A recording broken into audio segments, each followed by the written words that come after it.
Bharatvarsha, India's profound culture, filled with penetrating answers to man's deepest questions, has long guided thought in the Eastern and Western world. Ancient philosophers like Pythagoras, medieval thinkers like Voltaire, modern scientists like Schrödinger, Heisenberg, and messengers such as Swami Vivekananda accepted Indian philosophy for guidance and inspiration. Yet the purpose of this culture remained unknown, hidden in the hearts of India's greatest mystics. Thus, 50 years ago, in 1965, this rarefied essence was carried by a compassionate 70-year-old saint, Srila Prabhupada, to the shores of the Western world.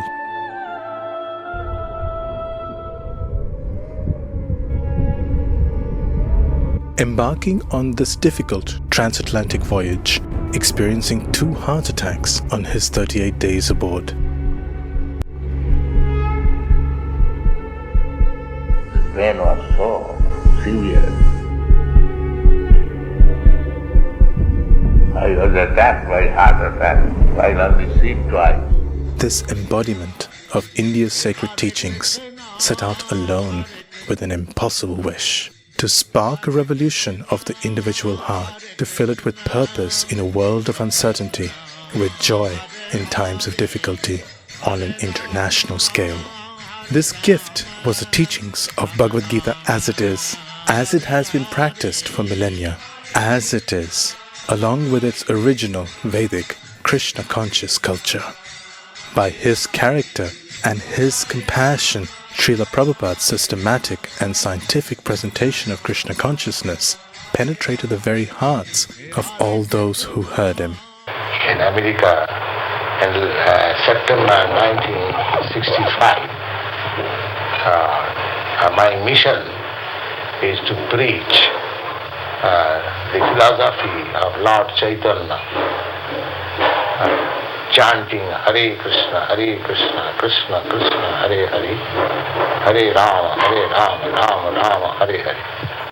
And within a mere 3 years of his arrival, a genuinely international society, ISKCON, manifested, globally inspiring teachings of Indian A. Arts, such as painting, music, instruments, and exhibitions. B. Books, particularly his magnum opus, the literary and intellectual jewel, Srimad Bhagavatam. C. Cuisine, the entire suite of exotic Indian vegetarian preparations, mastered by generations of cooks and enthusiastically embraced by boys and girls over the standard cow flesh, alcohol, drugs, coffee, tea, and even the onion and garlic. D. Dressing, men with dhoti kurta, women in saris, all with tilak. E. Etiquettes, respect to elders, the saintly, and to God. F. Following the cultural pathway, Sanskriti, for example, introducing the sanctity of Vedic marriage with all its duty and its commitment. G. A God-centric program establishing a personal relationship with the Lord in the form of exquisite deity worship, performed communally with kirtan, distribution of Mahaprasad, and worship. H. A healthy lifestyle with regulation such as rising early in the morning and pure habits such as bathing upon rising.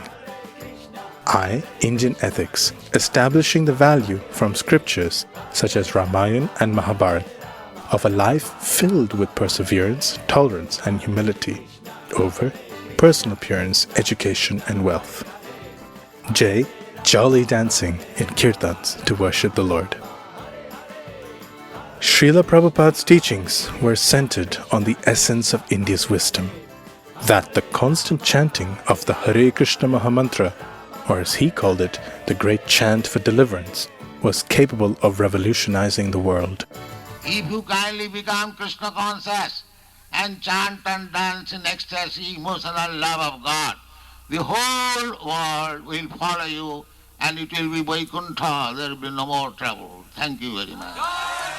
His gifts to India included 3 major centers of culture and education in 1. Bombay, the economic capital of India. 2. Vrindavan, India's foremost place of worship. And 3. Sriram Mayapur, ISKCON's international headquarters.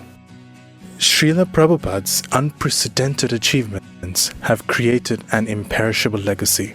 Their magnitude is understood only in terms of how the world has changed since his arrival on Western shores. Indians are now valued not only for their technical competence, but also for their character, their holistic culture, and their loving devotion to the Lord.